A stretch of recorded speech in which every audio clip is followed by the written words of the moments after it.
precisava, né? Vamos lá. Além disso, enfim, tem vários dados ali.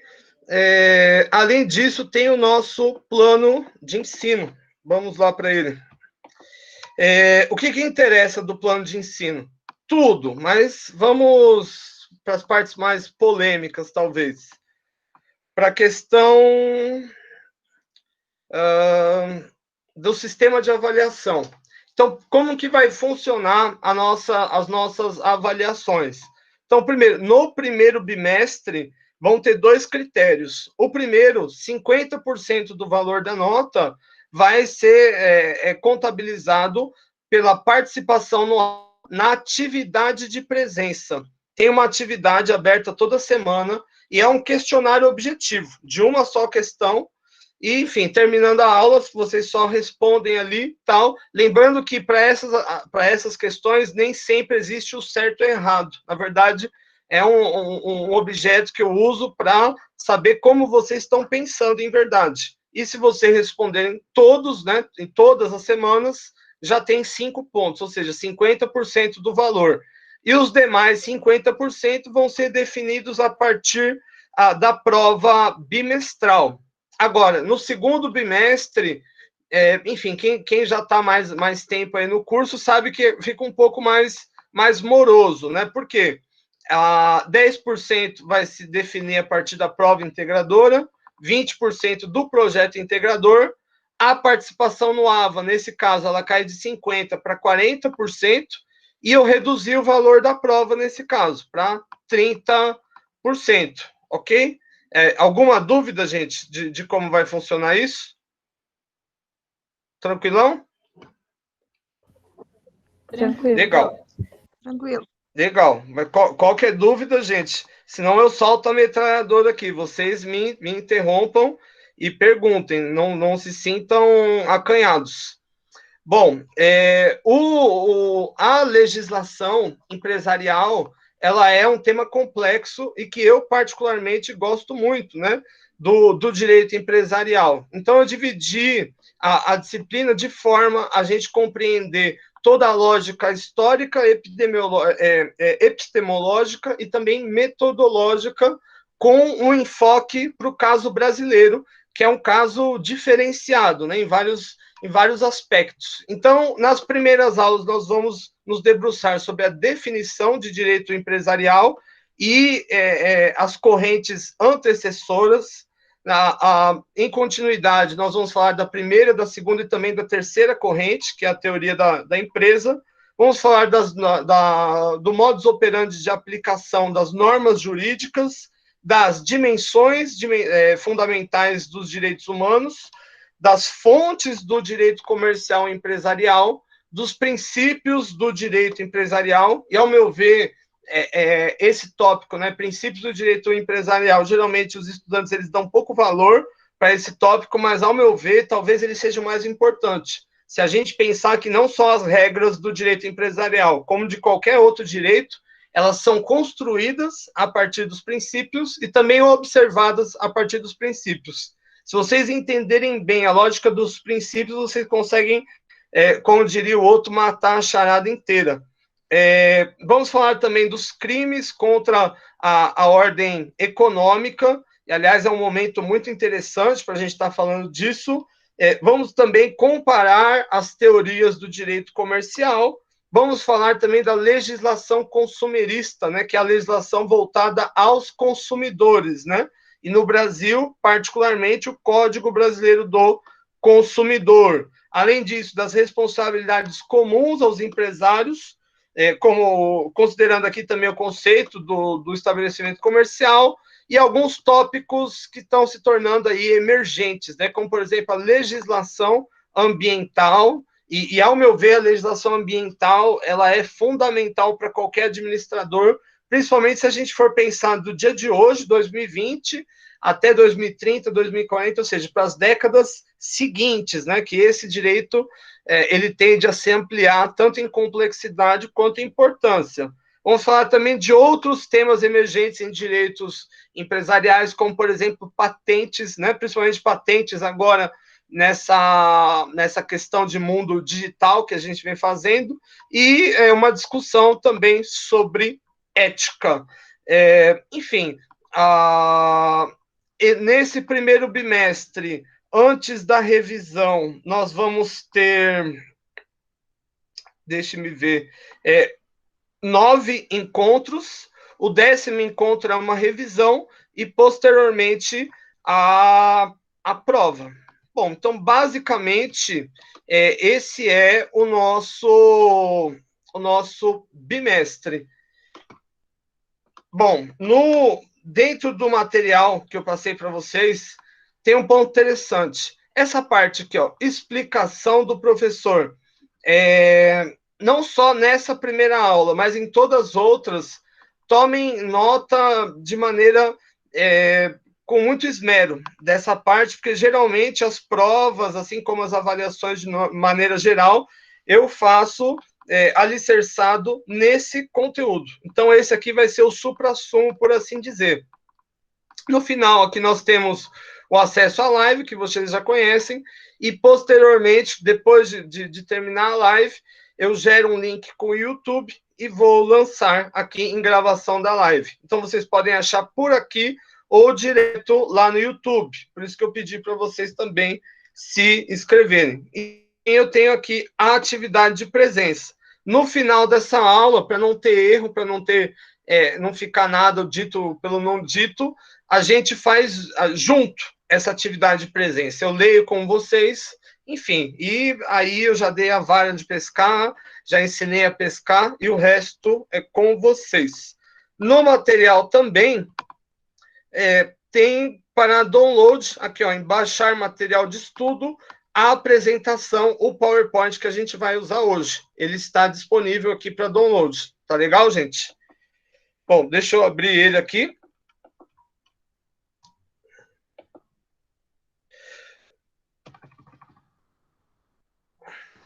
Bom, o primeiro ponto que eu acho que é importante a gente destacar é o papel da atividade comercial e produtiva.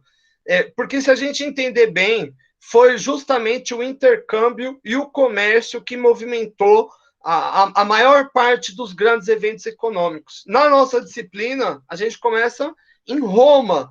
Em Roma havia um sistema produtivo alicerçado em um modus operandi específico e que acabou se deteriorando por uma série de causas em determinado momento, dando aí espaço para outro sistema produtivo, que seria o feudalismo, que também acabou se deteriorando, dando início à era industrial, e hoje a gente vive uma era pós-industrial, financeira, mas o fato é, as atividades comerciais e produtivas, elas são o combustível, o estopim da evolução das sociedades humanas de maneira geral.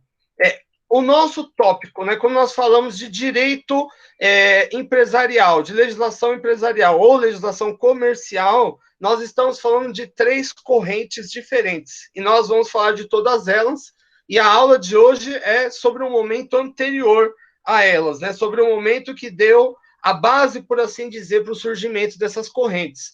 A primeira base, o primeiro direito empresarial, em sentido estricto, né, mais parecido com o que a gente tem hoje, vai começar na Idade Média, em algo chamado corporações de ofício. Algo que, eu vou explicar bem sobre o que se trata, mas era como se fosse, na época, o embrião dos atuais sindicatos, né? Eram onde as profissões liberais se organizavam, mas aqui a gente está falando de um direito que não é um direito feito pelo Estado, né, como o nosso, feito pelo corpo de legisladores, do executivo, não. Era um direito feito dentro dessas corporações e válido só para dentro dessas corporações. A segunda corrente que vai surgir com o Código Comercial de 1850 da França, com Napoleão Bonaparte, é a teoria dos atos de comércio, que vai entender que, basicamente, é direito comercial, ou melhor, tem que haver legislação comercial sobre atividade de comércio, ou seja, atividade da indústria, por exemplo, não é atividade de comércio, atividade da pecuária, não é atividade de comércio. Então, aqui é um direito que vai abarcanhar apenas a atividade de comércio.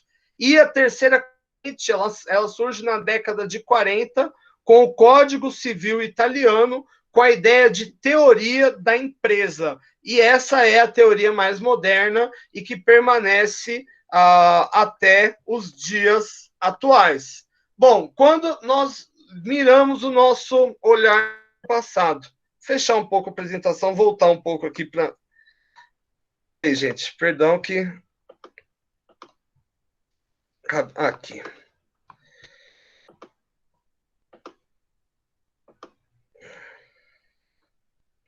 Pronto. Gente, tem até a Theo aqui. É a Theo mesmo? Será? Oi, professor, sou eu. Como você vai? Tudo bem? Tudo, graças a Deus. E você? Bom, tirando a maior pandemia da história recente, tirando a falta de água, aliás, hoje está faltando água aqui, tirando o gafanhoto ameaçando vir para cá, tirando tudo isso, tá tudo bem. Então tá bom. E a neném? Ah, tá ótima. Essa tá enorme. Tá grande, andando. Já tá. Daqui a pouco ela vai estar indo no curso com vocês. Ai, meu Deus. Dormindo 45 minutos na noite. Não entendi, Leandro. Dormindo 45 minutos por noite. Desculpa a interrupção. Nada, Leandro. Dorme muito. Nossa, eu sou abençoado. Dorme muito. Dorme tarde, né? É igual a casa. Ela segue o horário da casa. Dorme lá por umas 11 e pouco, mas só vai acordar umas 9. Enfim, eu que sou velho da casa e acordo 6h30, eu acordo muito antes de todo mundo. Enfim, é uma benção. Mas no começo era difícil, viu, gente? Não sei aqui quem tem filho na turma. Criança é bonito de pegar, é bonito de balançar, mas custa caro e tira o sono no começo, viu, gente? É verdade. Custa caro. E tem o custa caro também, não é só tira o sono. Custa caro e custa caro mesmo. Cada vez que eu vou no mercado... E a gente para de comprar as coisas pra gente também, sabe? É aquele carro só com coisinha de bebê, enfim. Sabe aquela TV grande que você comprou para você assistir o futebol? Não é mais tua. Não. É Peppa Pig. É o Mundo Bita. Já ouviram falar? Esse é bom. Eu já decorei todas as músicas do Mundo Bita. Todas elas. Fico imaginando a cena, professor. Eu já acordo, a minha filha já aponta para a televisão e fala Bi, Bi, aí já tem que ligar, bom dia, enfim. É isso aí. Bom, são os prazeres da quarentena, né? Bom, gente, pois não. Mas a gente sentiu muita falta sua. Tá. É verdade mesmo, verdade, eu digo mesmo. Você fez muita falta para nós. Bom, eu vou continuar fazendo, né? Estamos tudo longe, né? Bom, professor, mas puxando o saco, eu acho que foi o melhor professor desses 2 anos de faculdade. Tá brincando. Verdade. Ó, gente, demais alunos, aprendam. É puxando a sardinha, puxando o saco que se ganha nota, viu? Ganha docinho também, tá? Vamos anotar. Legal. Vamos lá, gente. Deixa eu me concentrar. Até me perdi. Roma. A gente estava em Roma. Respondam vocês. Quando fala a palavra Roma, o que vem na mente de vocês? Respondam qualquer coisa. Vem o Vaticano. O Vaticano. Ok, bonito. O que mais? Mártires, ok. Aquelas roupas assim, que parece que o cara tá enrolado num lençol. Bom, primeiro, Roma. Vamos tentar mirar no que era Roma. Roma, no auge do Império Romano, era mais ou menos do tamanho de Curitiba, na quantidade de habitantes, girando aí em torno de 1,5 milhão, 2 milhões de habitantes. Pasmem, há 2.000 anos atrás, toda essa população de Roma tinha água encanada e esgoto. Como? Em Roma, há 2.000 anos atrás, acredita, gente? Se a gente olhar para Curitiba, que tem o mesmo contingente populacional, nós não temos saneamento básico em toda a cidade para todos os domicílios. Enfim, mas Roma não era exatamente um exemplo de grande coisa. Primeiro, como se fundou Roma? Não sei, ninguém sabe, na verdade. Tem uma história de 2 irmãos que foram criados por um lobo, mas eu acho que essa eu não preciso contar muito, porque eu acho que não é verdade. Mas o que se tem é o seguinte, possivelmente foram surgindo famílias. Então, a família A, a família B, a família C, a família D, e essas famílias se aglutinavam. E família A, família B, família C em outro lugar, e elas se aglutinavam. E um belo dia se aglutinou tanta família, que você tinha algo como se fosse uma cidade, o que a gente pode dizer que é a base contemporânea daquilo que a gente vai entender como Estado. Agora, em Roma, qual era, vamos ver quem acerta essa, valendo aí um chocolate pago pelo Guilherme. Qual era a profissão mais comum em Roma? Qual era aquela profissão assim, sei lá, de 10 pessoas que você encontra, 9 trabalham com aquilo? Qual era a profissão mais comum em Roma? Eu posso já dar umas dicas. Não era biólogo, não era cientista político, não era administrador. Que profissão era essa? Artesão? Artesão também, mas não era essa. Cobrador de impostos. Não, mas tinha também, e Roma, em parte, enriqueceu, como eu vou dizer mais adiante, por conta de um sistema agressivo e complexo de tributação. Mas não é cobrador de impostos. Uma assim que era muito comum. Todo mundo era aquilo lá. Ferreiro, então. Não, também. Poxa vida. Padeiro? Boa, Theo, boa. Padeiro. Me deu vontade de comer pão, hein? Mas não também. Poxa. Chega, né? Muito chato. Leandro, já ficou isso algum aqui, palpite, já, né? Leandro? É verdade. Sobre? Um palpite sobre essa atividade? Qual é a profissão mais comum em Roma? Não agora, né? Há 2.000 anos atrás. Não tenho a menor ideia. Não precisava. Né? Política, talvez. Não também. O Lucas Henrique falou. Agricultor? Não era voltado à religião, professor? Similar àqueles mestres, aqueles caras que ficavam falando das bobeiras pro povo? Tinha esses também. A colega aqui, acho que mandou mais perto, agricultura. Eu já vou revelar, já demorou muito essa história aqui. Escravo. A maioria dos romanos trabalhavam como escravo. Olha que interessante, que trabalho gostoso. Né? Mudou muito para hoje, para o Brasil.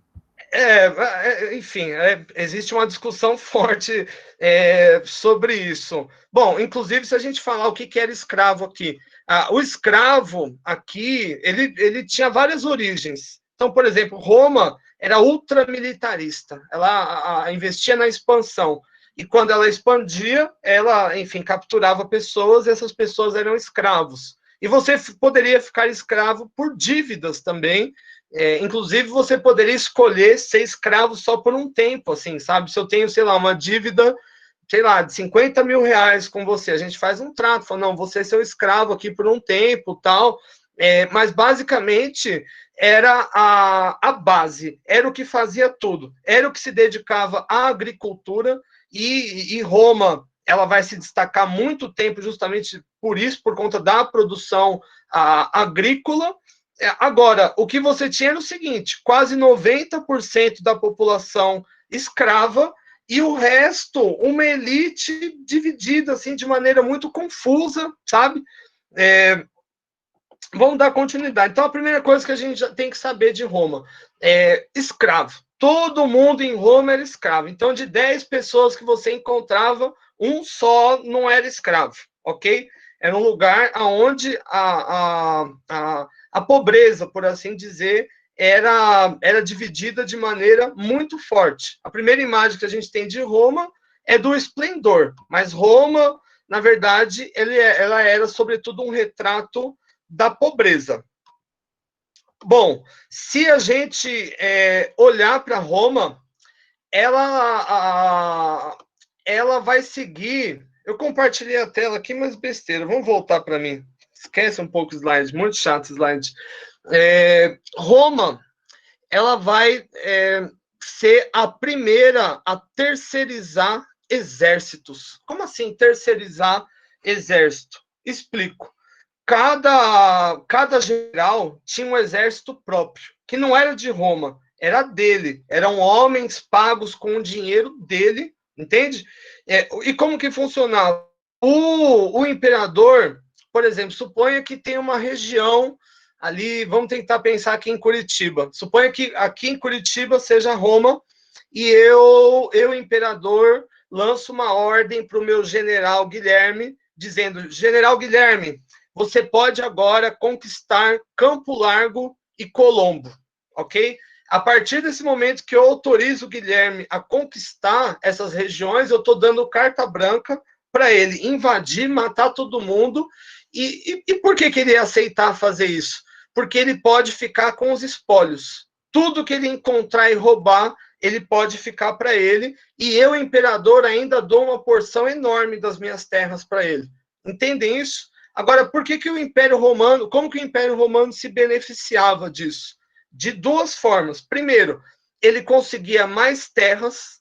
Se eu tenho mais terra, eu tenho mais plantio. Consequentemente, eu consigo aumentar a oferta de grãos, aumentar a oferta de comida, e os preços em Roma, eles ficam durante muito tempo, durante séculos, razoavelmente baixos, entende? Porque você tem mais da mesma demanda, mas não para de aumentar a oferta, então os preços são baixos, né? Você consegue manter uma qualidade de vida, por assim dizer, com esse controle inflacionário, e além disso, você conseguia escravos, né? Era vantagem. Então, primeiro, o imperador, ele não tinha muito que se preocupar em sustentar o exército, nem nada, aliás, ele não dava nada para o exército, essa que era a verdade. Agora, o general, por que ele treinava soldados, por que ele pagava salário para aqueles caras, para ter o direito de invadir as outras terras e lucrar com isso. Entendem? Então, a gente pode dizer que Roma era uma economia voltada para a agricultura e também para as expansões militares. E Roma foi assim durante muito, muito tempo. Agora, na sociedade romana, e eu acho que esse é um ponto importante, os escravos, eles não eram vistos exatamente como pessoa, eles eram vistos como um tipo de instrumento produtivo. Em Roma, vai haver 3 tipos de instrumentos produtivos. Agora eu vou compartilhar a tela, porque eu tenho um slide sobre isso.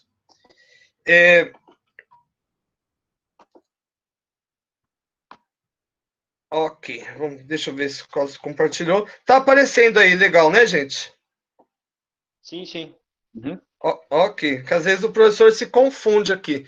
Então, alguns pontos para a gente falar de Roma. Primeiro, Roma não tinha essa ideia que a gente tem de empresa, sabe? Por exemplo, a empresa do Guilherme. Não, o que você tinha é o seguinte, as famílias. E cada família tinha o chefe da família, que era o pai, o dono. Um pai, a partir do momento que ele fazia família, ele tinha total direito sobre as pessoas daquela família. Por exemplo, suponha que eu esteja lá em Roma e tive 10 filhos. Eu posso escolher vender meus filhos como escravo, eu posso casar meus filhos com outras mulheres, com outros homens, eu posso fazer o que eu quiser. Os meus filhos só podem tomar conta da própria vida e montar a própria família deles a partir do momento que eu morro. E é interessante que, em Roma, um dos crimes que tinha a punição mais severa, mas ainda assim era um crime comum, era o parricídio, era matar o próprio pai. E, geralmente, quando o filho fazia isso, não é porque ele exatamente não gostava do pai, mas porque ele queria montar a própria família dele. E a família é, na verdade, o que a gente chama de empresa hoje. Toda essa organização, aquele grupo que organiza, por assim dizer, a base produtiva, era a família, mas não era um CNPJ, né, como a gente tem hoje. Ou seja, se o cara lá da família morria e ninguém levava aquilo adiante, o negócio morria junto com ele. Então, Roma era uma sociedade escravista, a economia baseada em conquistas militares, e, basicamente, a conquista militar almejava 3 coisas, 3 classes de instrumentos produtivos. Primeiro, instrumento produtivo vocal. Por que esse nome, vocal?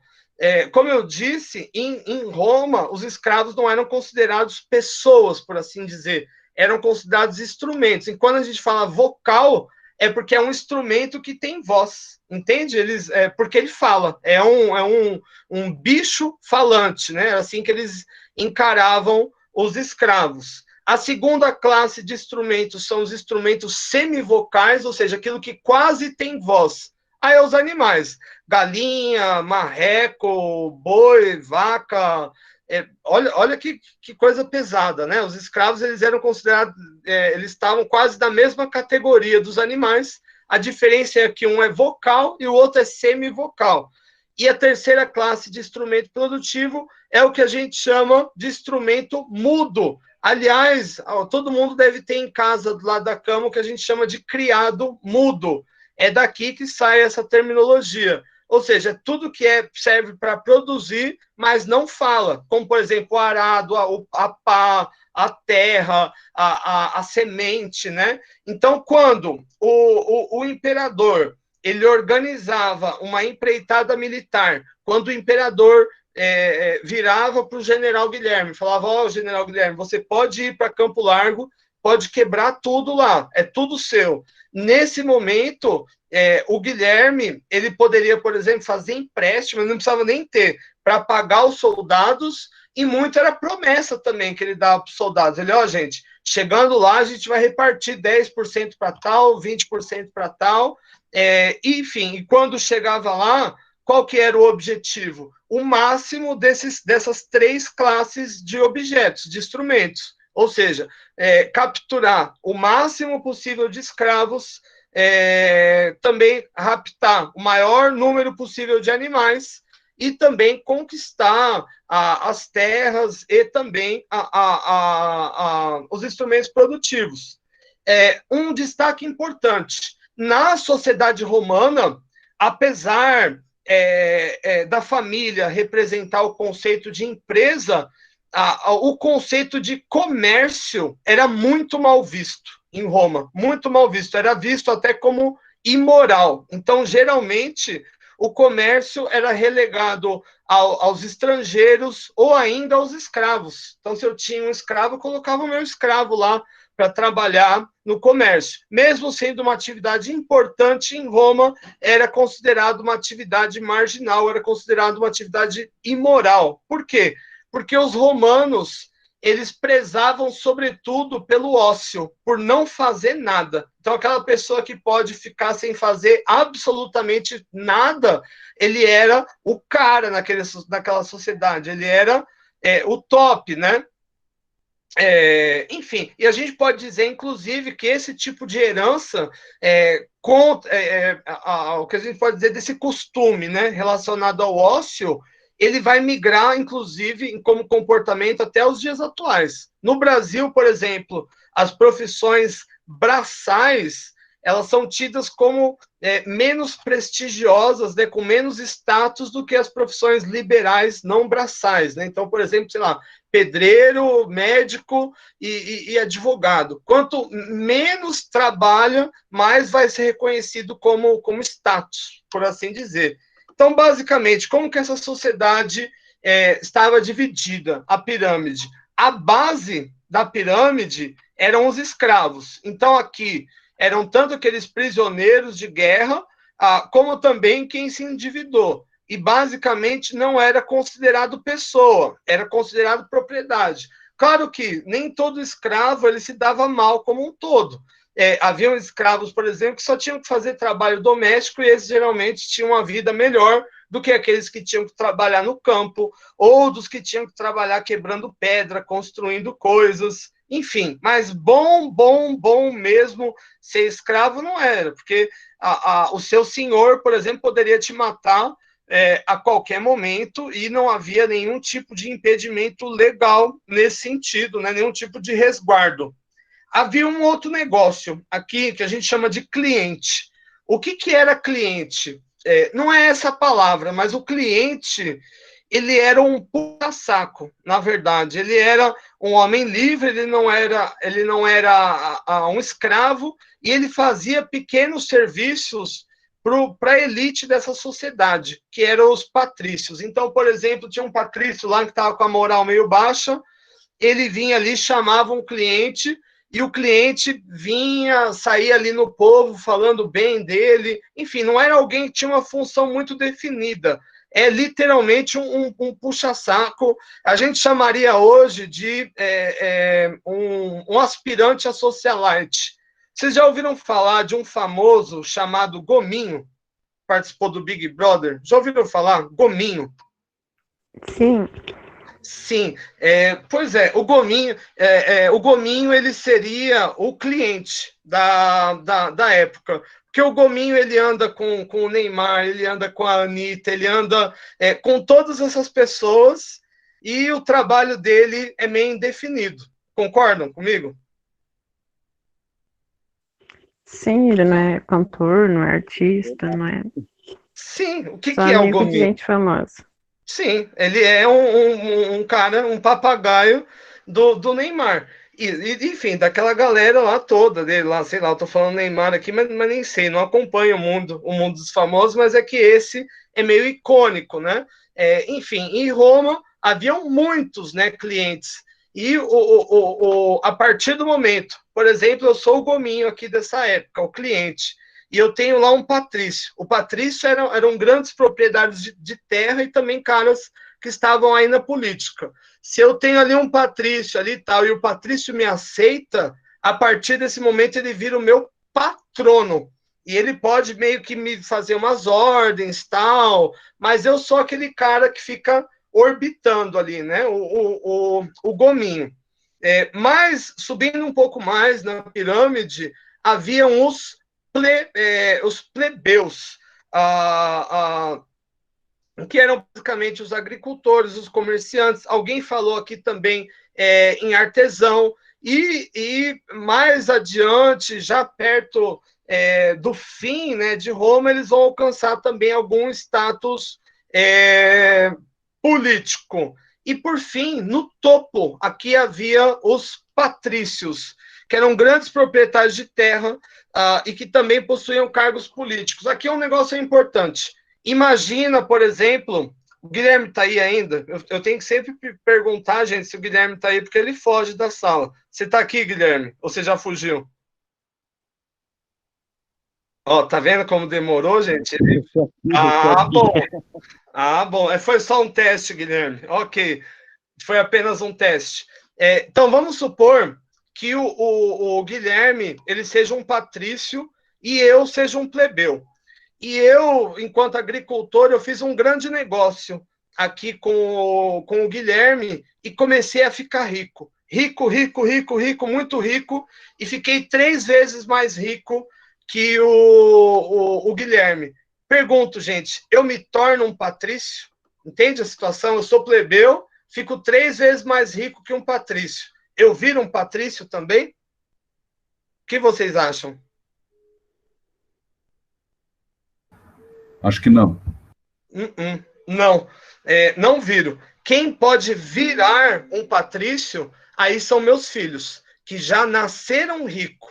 Um critério para você ser patrício era já nascer rico. Se você é plebeu e fica rico ao longo da vida, você é rico, mas não é patrício. Você não usufrui do mesmo status, você não usufrui dos mesmos acessos. Ok? Então a gente pode ver aqui que é uma sociedade rigidamente estratificada, e a estratificação ela é familiar. São as famílias que mandam no jogo todo. Agora, de novo, se a gente olhar para o Brasil, por exemplo, Pergunto, gente, as atividades produtivas e os comércios, as empresas, elas têm alguma relação com famílias?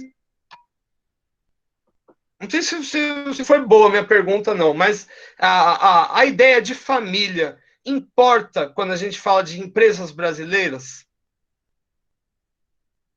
Eu imagino que sim. Levando em consideração tudo que você está falando e explicando, eu imagino que a família interessa e tem a ver com os negócios. Com certeza, Leandro, acertou de verde e amarelo. E um fato importante, no Brasil, mais de 80% das empresas elas são familiares. E esse é um tópico até que acaba ficando, eu acho que no umbral, no vazio. Porque no curso de administração mesmo, não é uma crítica, nem a esse, nem a nenhum curso.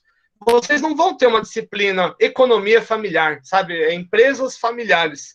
Mas praticamente todas as empresas no Brasil, elas são familiares. Em empresa familiar, eu acho que vocês devem... Alguém trabalha em uma empresa familiar aqui? Por bem que pergunte, gente, na turma? Eu trabalho, é uma bosta. Eu concordo com você. Me pergunto para a colega aqui que falou que não é tão agradável. É igual os benefícios? Por exemplo, se você se dedica pra caramba, ou você é filho? O filho... Não, eu acho que eu que te cortei. Não, o meu computador ele tá travando. Diga, então, Daniele. Não, porque às vezes eles atrasam o pagamento, ou atrasam alguma coisa e falam, depois eu te pago, tá bom, deixa lá. Esse é um exemplo. Algo que acontece no Brasil, as empresas familiares, às vezes, elas não conseguem se profissionalizar muito. Como, por exemplo, separar as contas da empresa das contas da família. A maior parte das empresas familiares de pequeno ou micro porte é uma conta só. Você não consegue dividir A, B. Além disso, meritocracia. Existe meritocracia em todas as empresas familiares? Por exemplo, tem um cargo de gerente lá na firma. Quem tem mais chance? O filho do dono ou um cara que está mandando super bem lá trabalhando? Filho do dono, com certeza. Aí é você que está dizendo. Eu não tenho certeza. Eu vou concordar, estou brincando. Esse era um ponto. E toda essa tradição, de alguma forma, ela vem de 2000 anos ou mais atrás, e a gente bebe fortemente nisso. Por isso que eu sempre começo as minhas aulas de legislação falando sobre Roma. Roma, apesar de estar tão distante no tempo, ela se plasma no nosso cotidiano sem que a gente se perceba, né? Tanto a parte boa como também a parte ruim. Eu acho que, aliás, mais a parte ruim do que a parte boa. Então, só resumindo o que a gente falou até agora. Eu disse que Roma era uma economia militar, o lance de Roma era aumentar território de qualquer forma, porque aumentando território eles conseguiam mais instrumentos produtivos. Seja o instrumento vocal, que era o escravo, o instrumento semivocal, que eram os animais, ou o instrumento mudo, que era a terra, arado, semente, etc, etc. Com isso, eles conseguiam aumentar constantemente a produção e eles mantinham os preços bem baixos em Roma. Além disso, como a gente viu, a maior parte da mão de obra era escrava. Você tinha ali um pequeno grupo que estava intermediário, né, que eram os plebeus e os clientes, e todos ali, na verdade, eles estavam empenhados em sustentar, em dar a melhor vida possível aos patrícios, né? Então, você tem uma elite economicamente muito rica, muito poderosa, uma elite que não equivale a 1% da população, e você tem uma maioria de escravos, e ali uma turma ali que está no meio, que seria a classe média. Eu pergunto, gente, quando a gente olha para o Brasil, será que... Eu não estou falando que a gente é escravo, evidentemente, mas essa divisão ainda não faz meio sentido? Você tem uma maioria aqui de pobres, você tem uma minoria aqui de ricos, que seria, por exemplo, o mercado financeiro, ou ainda, né, os meios de produção mais avançados, e um limbo ali que seria a classe média. Para vocês, isso não lembra um pouco o Brasil contemporâneo?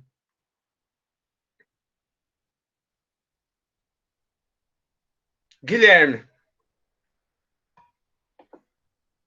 Sim, lembra sim. Até a gente vê, né, a questão da quem pauta, que a gente vê na história que todo ditador, todo poder para desarmar o povo, ele tinha uma intenção maldosa por trás, né? E é o que nós temos, nós temos uma democracia, mas é uma democracia meio que de mãos atadas, né? Então, tem muita coisa que vem sendo passado de geração em geração, mas que está pautado num passado até muitas vezes não brasileiro, né?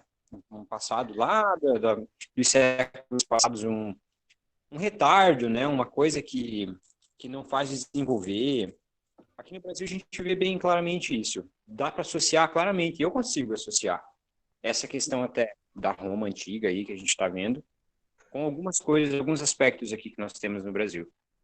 Legal, eu concordo. Esse é o lance. Claro que quando a gente fala de democracia, enfim, não existem muitos regimes aí alternativos, mas a gente tem também muito uma ideia de querer romantizar as coisas, sabe? Aristóteles, por exemplo, chamava a democracia de teatrocracia. Que era, na verdade, ali, os políticos estariam ali simulando para ter o bom grado das pessoas. Já Platão chamava a democracia de plutocracia, que seria, na verdade, o jogo só dos ricos, um jogo forjado só pelos ricos para seguir só o interesse dos ricos. Eu acho que não é nenhum nem outro exatamente.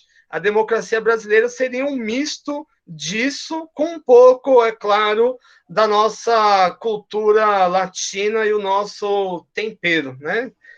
Enfim, mas sem romantizar. Mas o fato é, já que a gente conseguiu estabelecer um comparativo com Roma, a gente sabe que Roma acabou, o Império Romano acabou. Se era tão bom, por que acabou, né? Esse é um ponto.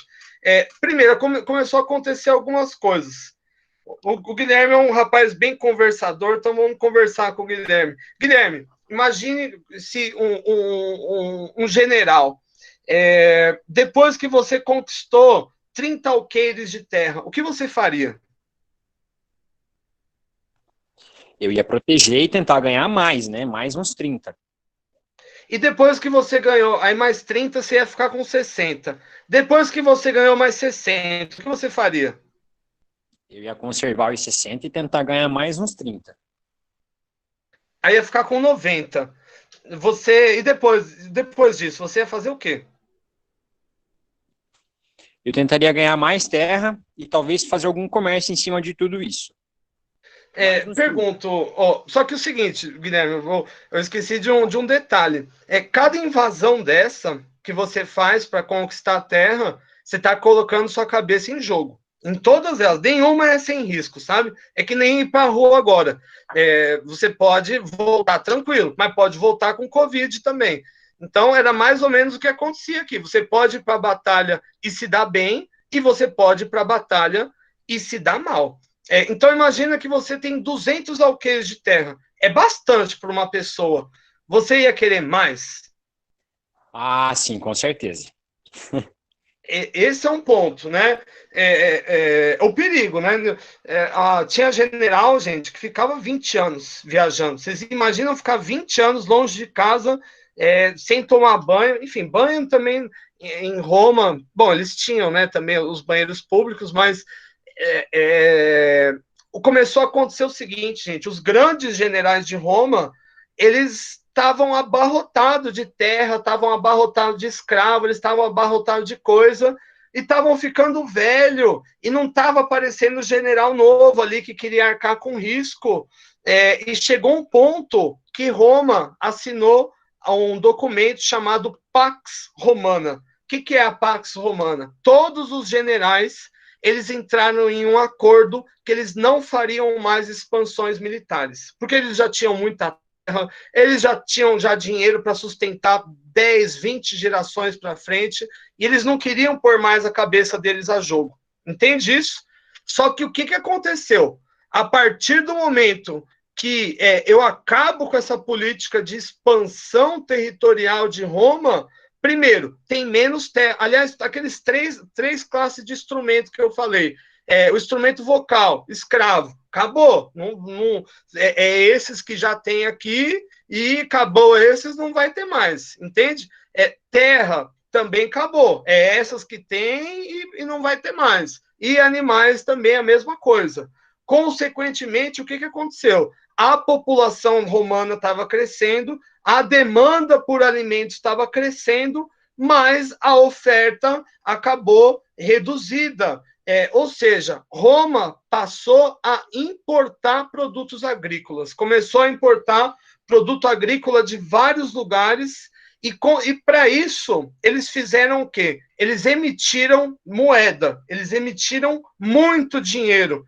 E como a gente bem sabe, quando o dinheiro é emitido em excesso, o que acontece com os preços? E a oferta é baixa, eles sobem. A Roma passou a conviver com uma hiperinflação absurda e com uma escassez de alimento. Não tinha alimento para comprar, a inflação começou a ficar muito alta, se tinha o alimento, ninguém tinha dinheiro para comprar, e além disso, a corrupção. Todo o corpo político de Roma estava contaminado, a corrupção ela estava permeada, enraizada em todos os alicerces de Roma, e se não bastasse, Roma começou a ser alvo de invasões bárbaras, né? Os nórdicos, os vikings, começaram a partir para cima, os vikings não, perdão, os nórdicos partiram para cima de Roma, os bárbaros, e, consequentemente, o império ele começou a esfacelar. Ou seja, aqui a lógica foi muito clara. Eu estabeleci um freio. A partir do momento que não era mais vantajoso, né, para os generais arranjarem encrenca, consequentemente, não tinha mais novas terras, não tinha mais escravos novos, não tinham mais animais novos, a produção cai, a demanda aumenta, o governo imprime moeda, quer dizer, não é imprime moeda, né? Emite, né? Eram moedas metálicas. A inflação, consequentemente, explode, a corrupção se eleva de forma exponencial, e os invasores aí fazem a cena. Pergunto, cadê, Guilherme? Isso que aconteceu com Roma, poderia acontecer com algum país, alguma coisa assim? Os preços das coisas simplesmente dispararem, haver uma escassez de alimento, a corrupção fragmentar todo o corpo político. Isso seria possível em outro lugar, além de Roma, no presente, por exemplo? Sim, com certeza. Nós estamos vendo um cenário um pouco semelhante, né? Não estamos com a inflação ainda tão disparada como ocorreu em Roma, né? Mas bem próximo. A Venezuela, recentemente, né? É isso que eu ia falar. A inflação aqui até que tá boa, mas não porque o governo está fazendo milagre. Não, é porque não vende as coisas, né? Você tem uma grande oferta.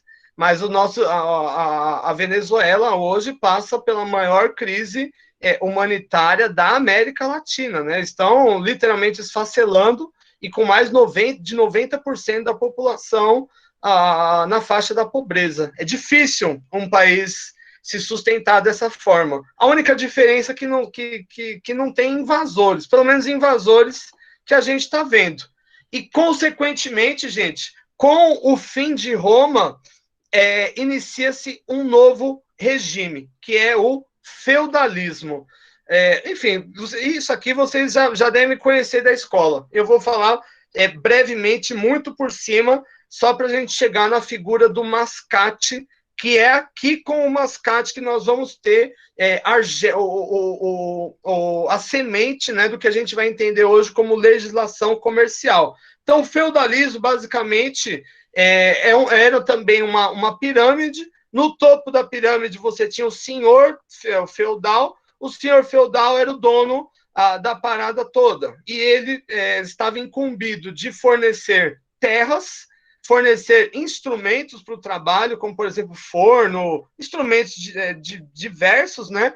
E proteção. A proteção aqui na forma de exército, né? Exército protegendo contra quem está de fora do feudo e também fazendo meio que o papel de polícia dentro do feudo. Enfim, você tem o clero, você tem os nobres, mas como era em Roma, a maioria mesmo é peão. São os servos, né? Como que os servos eram pagos? Com o próprio trabalho. Então, eles poderiam ficar com parte daquilo que eles produziam e eles tinham que dedicar alguns dias da semana só para trabalhar para o senhor feudal. E como funcionava? Cada feudo era especializado em uma coisa. Vamos imaginar que nós somos senhores feudais.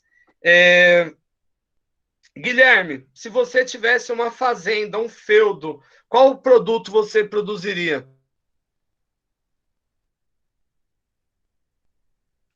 Eu acho que milho. Milho. Theo, que produto você produziria? Ó, o Theo fugiu, tá vendo? Não fugi, não, tô aqui. Ah, bom.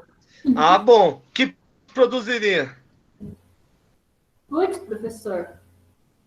Milho. Que mais? Qualquer um. Cânhamo. Theo. Oi? Cânhamo? O que é Galinha. cânhamo? Cânhamo não é de maconha? Olha o Leandro se soltando. Porra, na época os caras usavam para material de vestes, de roupa. Pô, que Pronto. isso? Mas legal, gostei. Eu acho que é um bom produto, acho que vai dar certo. O algodão Então, substituiu. o Leandro planta maconha, o Guilherme milho, a Theo planta o quê mesmo? Feijão, professor. Feijão, ok. Você pode até se juntar com o Leandro, você faz a plantação de feijão em volta e a de maconha no meio, para ficar escondida. Mandioca, professor.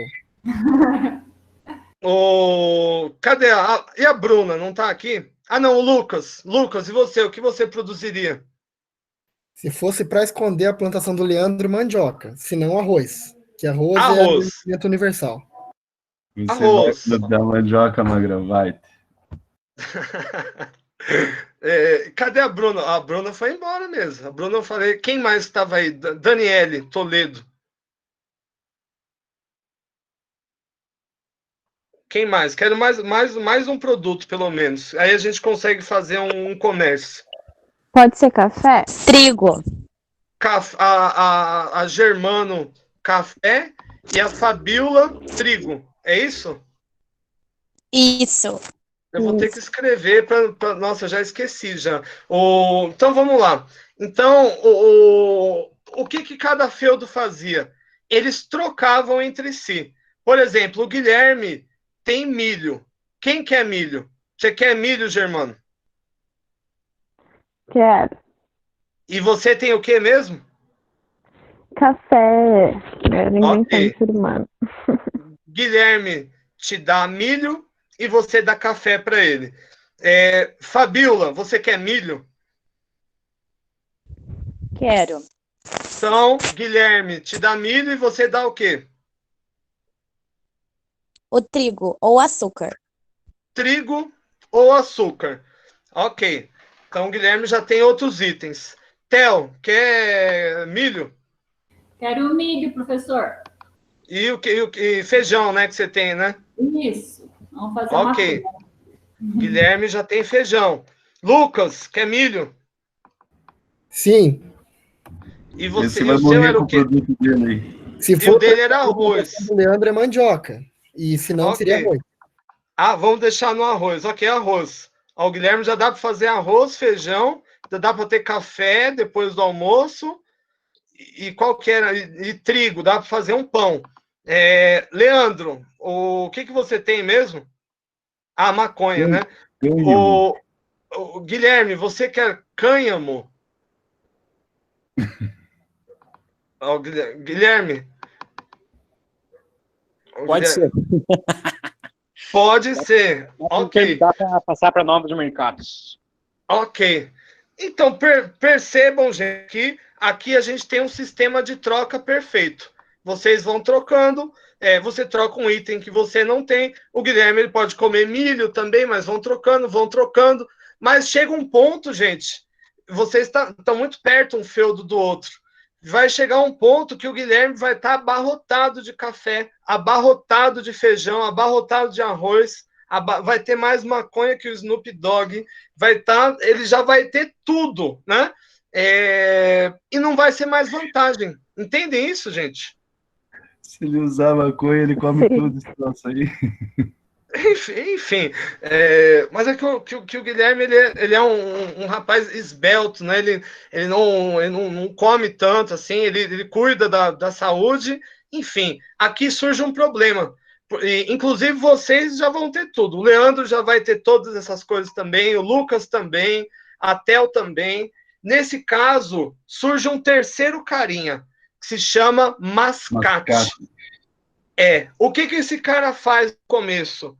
Ele oferece o seguinte, ô Leandro, tem uns feudos, cara, que é mais longe um pouco, deixa eu levar as suas coisas lá, a gente faz uma troca, eu só fico com uma partezinha dele, beleza? Depois evoluiu para caixeiro viajante, né, do passar do tempo e assim sucessivamente. Tipo um caixeiro viajante, mas a lógica era o seguinte, ele mesmo, ele não tinha nada, ele não produzia absolutamente nada. Então ele pegava os produtos de todos os feudos, ia em outros feudos para trocar, ficava com uma parte para ele e ia acumulando. Percebem o que esse cara fez? E chegou um determinado momento que esse cara estabeleceu contato com mais de 50 feudos, por exemplo, ou seja, 50 fornecedores de produtos diferentes, e quando esse cara ele já tinha acumulado muito, ele faz o quê? Ele abre algo que a gente chama de lojinha. Já ouviram falar em lojinha? A loja. Exato. E a loja ficava onde? Ficava nas regiões periféricas dos feudos, que eram chamadas de burgos, né? Então, aqui nós temos o nascimento do que a gente chama de classe burguesa, da classe comerciante, da classe que nada produz e tudo vende. É assim que vai surgir, por assim dizer, o Walmart da Idade Média. É exatamente o que o mascate é. E não demorou muito para o mascate ficar muito mais importante do que todos os feudos juntos. Por quê? Porque ele mesmo não produzia nada. O custo era zero, mas ele lucrava mais do que todo mundo. Lucrava com o trabalho com as terras do Guilherme, do Leandro, da Germano, da Fabíola, de todo mundo. Entenderam mais ou menos essa lógica, gente? Sim. Genial, né? Genial. E o que aconteceu? O que aconteceu foi o seguinte: o mascate ele começou a ficar rico pra caramba, mas ele não tinha o quê? Poder político. Entende isso? Ele não poderia mandar em muitas coisas. Ele não poderia, tinha terras que ele não podia comprar. Então ele começou a ficar com muita grana e ficar meio que como que eu posso dizer? Ali na margem da sociedade. Apesar de ser o mais rico, ele ficava ali meio que no umbral. E o que esse cara começou a fazer? Começou a emprestar dinheiro para os reis. Só que o seguinte, imagina, por exemplo, Guilherme, imagina que eu sou o mascate e você é um rei. E eu te empresto R$1 milhão. Pergunto, Guilherme, você vai me pagar direitinho? Por eu ser o rei, não. Eu vou tentar dar um jeito na sua pessoa. Então, Esse que era o bang, né? Porque o Guilherme ali, ele tinha exército, ele tinha tudo na mão dele. Como que eu vou confiar de dar dinheiro na mão desse cara e se ele me mata depois? Simples, assim, não vai acontecer nada, né? E o que aconteceu?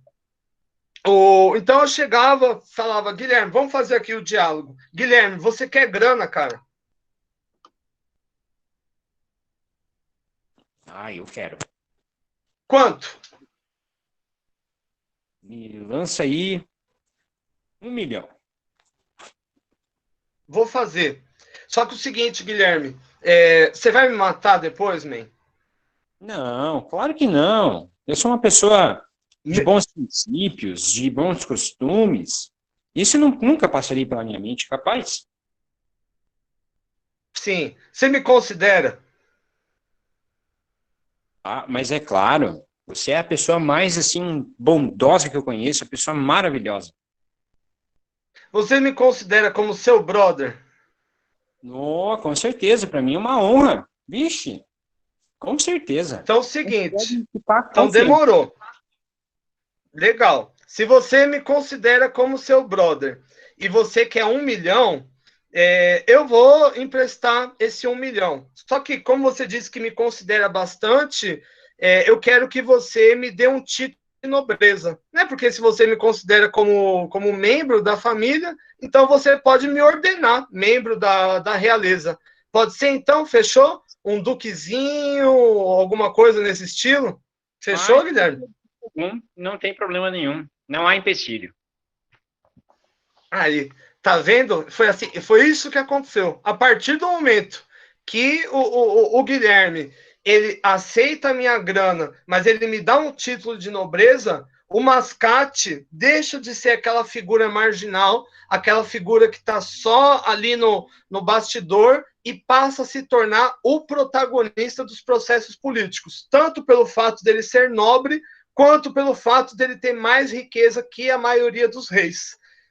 E isso levou posteriormente à queda do feudalismo. A queda do feudalismo ela vai marcar o início das grandes cidades. E as grandes cidades elas vão começar a partir desses burgos, a partir dessas regiões que eram periféricas aos feudos, regiões essas, né, que ficavam ali sob a vontade ali do senhor feudal. E agora as grandes cidades elas entram numa nova lógica, né? Que é a lógica corporativista, que é o tema da nossa próxima aula. Nas cidades vão se formar o que nós chamamos de corporações de ofício. O que são as corporações de ofício? Por exemplo, suponha que o Guilherme ele queira ter uma profissão que não escravo. Que profissão seria essa, Guilherme? Que não escravo, hein? Por favor. Puxa. Pode ser um relojoeiro. Relojoeiro, perfeito. Então, para o Guilherme trabalhar como relojoeiro, ele tinha que entrar em uma corporação de ofício de relojoeiros. Então, basicamente, a corporação de ofício era a única. Se ele não fizesse parte da corporação, ele não poderia trabalhar. E a corporação ela era, na verdade, um sistema de exploração da mão de obra e também de outros fatores, e foi aí que surgiu o primeiro direito comercial. Mas esse é tema para a nossa próxima aula. Pergunto, gente, deu para compreender bem esse caminho histórico meio tortuoso que a humanidade passou do período romano ao feudalismo, ao final do feudalismo, com base nos fenômenos econômicos? Ficou claro para todo mundo? Ficou meio confuso? Enfim, eu preciso do feedback de vocês, gente. O que vocês acharam? Para mim, tranquilo. Tranquilo, Leandro. Fabiola, de boa. Leandro, só no cânhamo. Quem mais, gente? A Karina Bortoli disse que está tudo certo. É isso aí, gente. Theo, tá bem para você? Tudo ótimo, professor. Show de bola. Difícil não é não, né? Muito simples, né? Kevin, ok. Kevin, pergunto, gente, o Kevin tava ruim o áudio. Melhorou depois o áudio para você, Kevin? Manda depois aí um... Bom, então eu vou compartilhar a tela só para a gente fazer uma revisão de tudo que a gente viu até agora. Bom, então, basicamente, quando nós falamos em legislação empresarial, nós estamos falando não exatamente de um direito, mas uma corrente histórica com pelo menos 3 dimensões diferentes.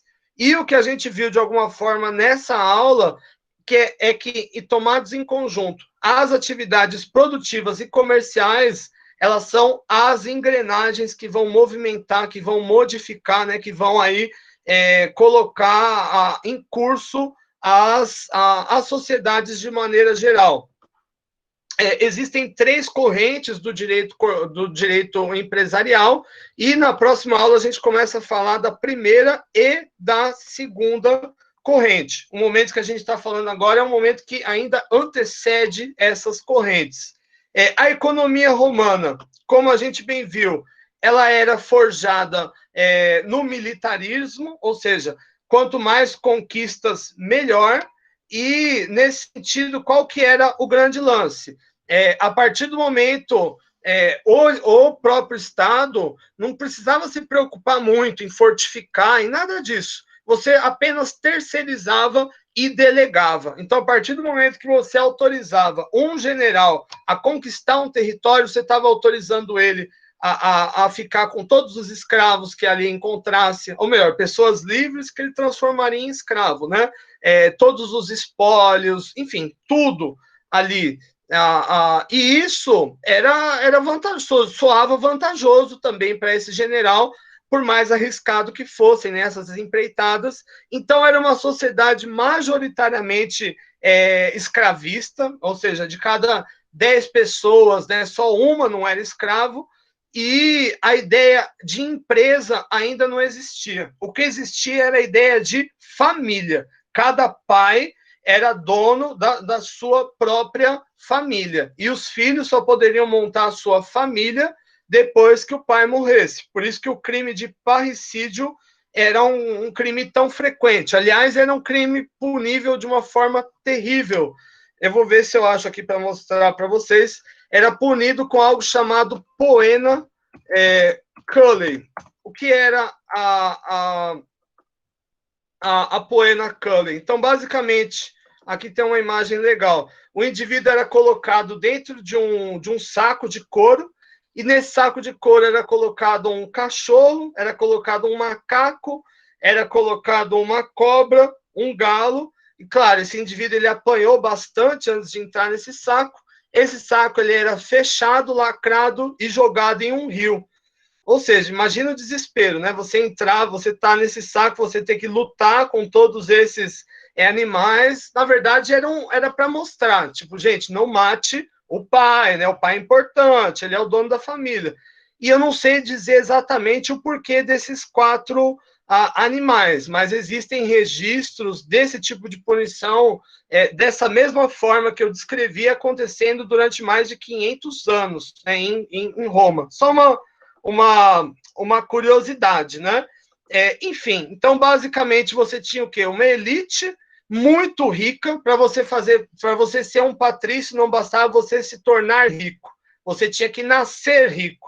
Você tinha ali no meio termo, ali, nem pobre, nem rico, os plebeus. A classe de clientes vai ser os gominhos da época, né? Aqueles que ficam ali bajulando a elite, e a maioria mesmo, quem trabalhava, quem colocava a mão na massa, quem fazia tudo, eram os escravos. Mas as coisas foram mudando. Chegou um ponto que os generais eles tinham tanta terra, tanto escravo, tanto de tudo, que, primeiro, eles nem tinham mais o que fazer com tanta coisa, e segundo, eles já não queriam mais botar a cabeça a prêmio toda hora, e, consequentemente, a partir do momento que eles pararam, né, de invadir novas terras, houve diminuição da produção de grãos, para e passo com o aumento da demanda, o que obrigou Roma a partir para o escopo das importações. Começou a importar de todo lugar. e para isso emitiu moeda. Nesse caso, com uma oferta pequena, uma economia baseada na emissão constante de moeda, foi inevitável a explosão da inflação, uma hiperinflação assustadora e também de altos níveis de corrupção em todos os setores governamentais, para e passo com as invasões dos bárbaros. Isso, tomado em conjunto, fez Roma desfalecer.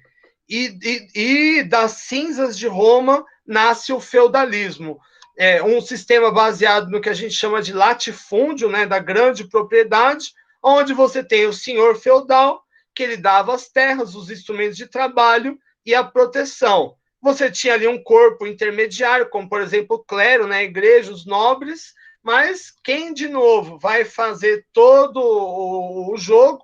Se em Roma eram os escravos, aqui são os servos, e eles basicamente oferecem trabalho. Eles ficam com parte da produção, mas eles têm que, sobretudo, trabalhar.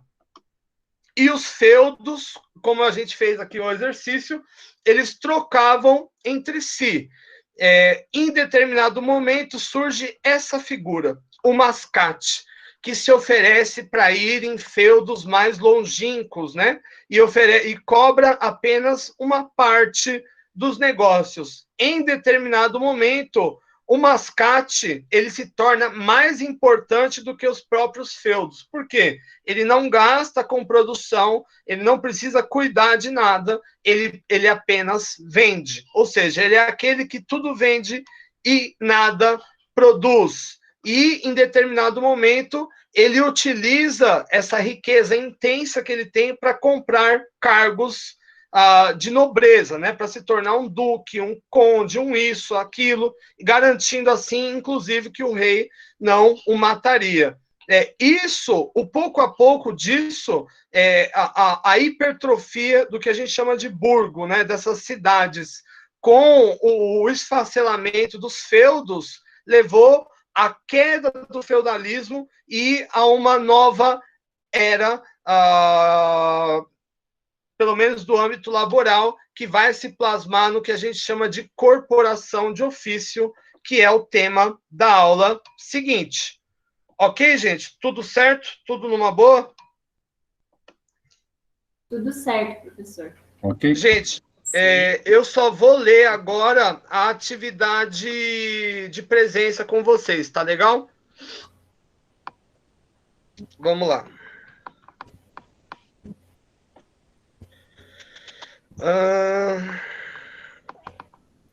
Atividade de frequência. Alguns já responderam ainda, legal. Que é muito simples também, não tem choro nem vela. Bom, vamos lá. A legislação empresarial, ela é complexa e conversa com outros ramos de direito, como, por exemplo, o direito tributário. Nesse sentido, para compreender a tônica, ou seja, a raiz, né, o lastro da legislação empresarial, é necessário refletir sobre a funcionalidade das normas.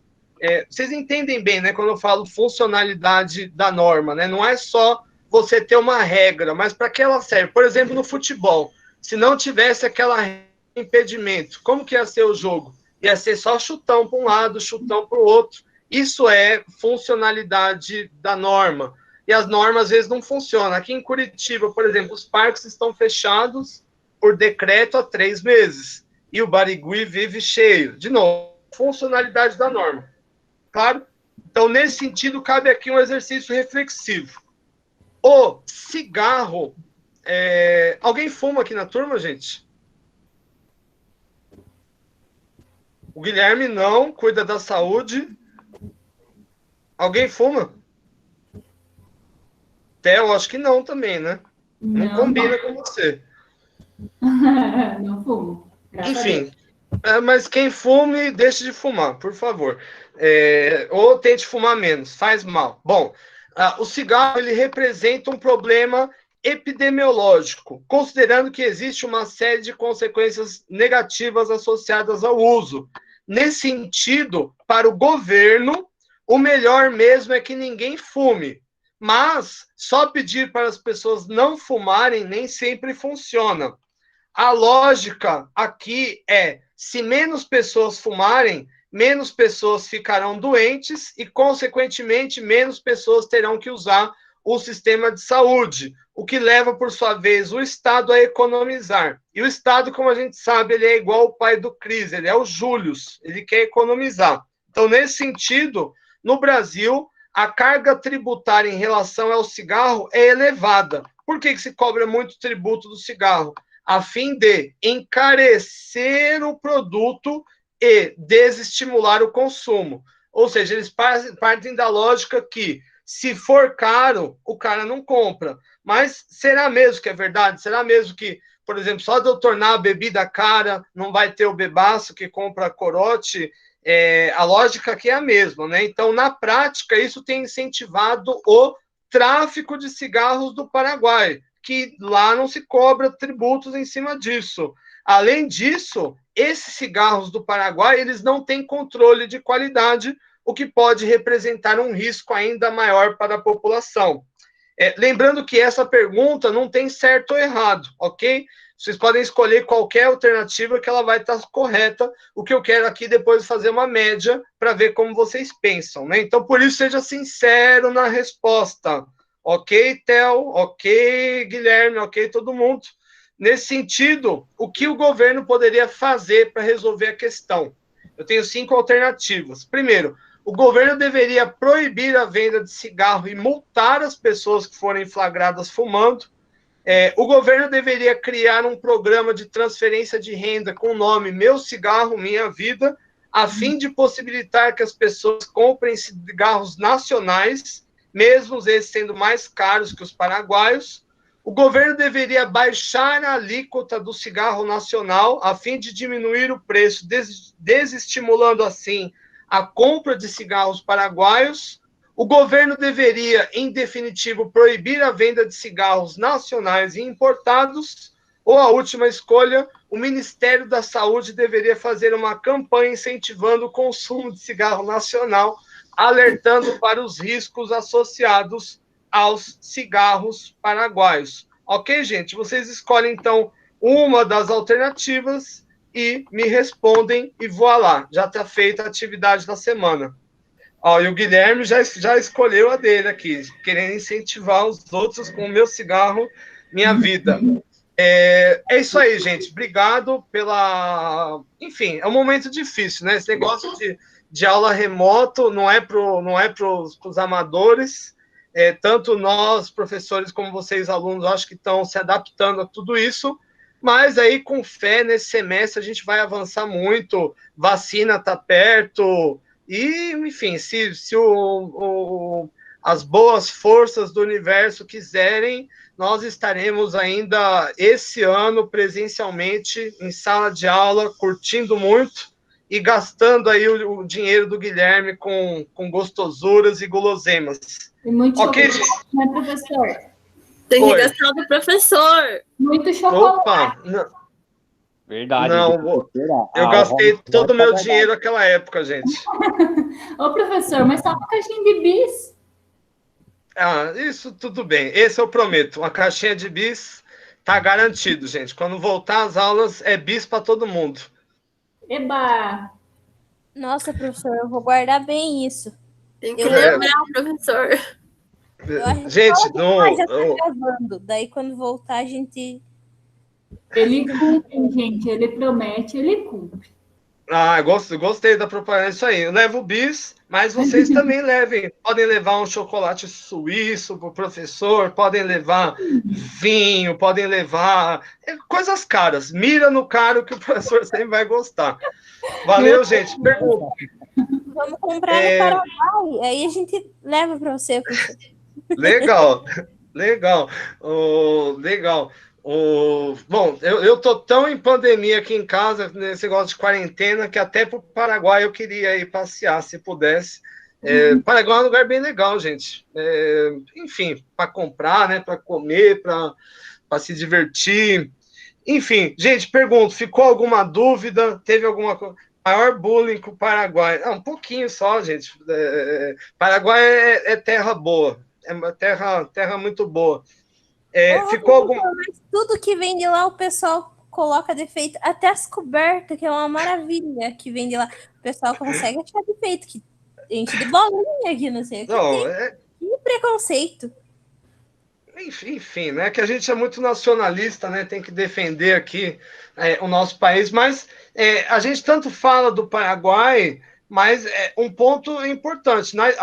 Historicamente, o Paraguai foi o primeiro país da América Latina a se industrializar, e se industrializar bastante mesmo. No final do século XIX, o Paraguai praticamente não tinha analfabetos, por exemplo, coisa que a gente não conseguiu fazer até hoje. Só que o que aconteceu?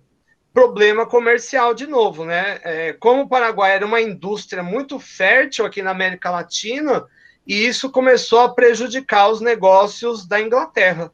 E a Inglaterra, enfim, criou a Guerra do Paraguai, o Brasil comprou porque a gente era dependente, e acho que a gente tem uma dívida com o povo paraguaio, porque a gente destruiu o país dos caras, e até hoje eles ainda não conseguiram ainda voltar ao que eles eram antes, né? E a gente destruiu, a gente comprou uma treta, por assim dizer, que nem era nossa. Mas, enfim, o interessante é que as respostas do presente, né, elas estão sempre na história. Quando a gente olha na história, a gente entende exatamente o que está acontecendo hoje, de alguma forma.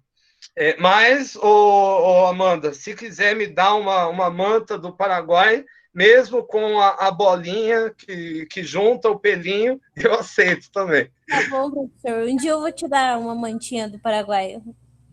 Legal, gente. Eu vou cobrar tudo isso, hein? Vou cobrar o vinho, vou cobrar a mantinha, e pode deixar que eu levo o bis. Valeu, gente. Valeu, professor. Professor. Diga, Germano. Aqui na sala nós temos alunos do primeiro, segundo, terceiro e quarto período. Já temos alguns grupos de matérias, aí eu não sei se o professor vai querer que nós tenhamos um grupo, enfim, da turma, aqui com o professor da sua matéria, legislação empresarial. Um grupo, fala mais sobre isso, dei uma pescada aqui, perdão. Um grupo de quê? Um grupo no WhatsApp mesmo, para, enfim... não. Tô fugindo de mais serviço, Germano. A ideia não é ruim, mas eu acho que não vai exatamente demandar. Eu vou alimentar, na verdade, já alimentei todas as semanas. Acreditem se quiser, eu já lancei todas as aulas. Antes de começar, já está tudo lá. E, enfim, eu acho que na live aqui a gente consegue desenrolar bastante, se ficar alguma coisa truncado. Porque eu não me habituei ainda muito com essas tecnologias, com o Zap, essas coisas. Tô ainda pegando. Não, sem problemas. É só que nas outras matérias a gente já tem, mas sem problemas. É uma decisão sua. Tranquilo. Mas não fiquem chateados comigo, não. No e-mail, vou deixar meu e-mail aqui, thiago.moraes@uniandrade.edu.br. Podem me escrever de madrugada, de sábado e domingo. Não que eu vá responder de madrugada, sábado e domingo, mas pode escrever, que um dia a resposta vem e a gente vai desenrolando. Acho que vai ser um semestre tranquilo, e se a gente, enfim, se a sorte começar a sorrir para a gente, quem sabe nós estaremos até em sala de aula juntos, dividindo esse monte de promessa que a gente fez aqui: doce, chocolate, cerveja, vinho, caviar, manta de Paraguai. Bolinha, exato, tudo isso. Valeu, gente. Beleza, agradeço, professor, a oportunidade, a atenção, é um privilégio poder estar tendo aula com o senhor novamente. Realmente a sua ausência fez muita falta, a nossa turma sentiu bastante, e bacana a gente ter essa oportunidade novamente. Vai ser muito mais. Show de bola. Eu gosto. Uma matéria que você vai dar para nós. Eu não entendi, Theo. Eu espero que não seja a última matéria que você vai dar para a gente, prof. Jamais. Nós vamos estar em sala de aula juntos pro resto da vida, gente. É isso, gente. Obrigado, boa noite. Fico aí à disposição.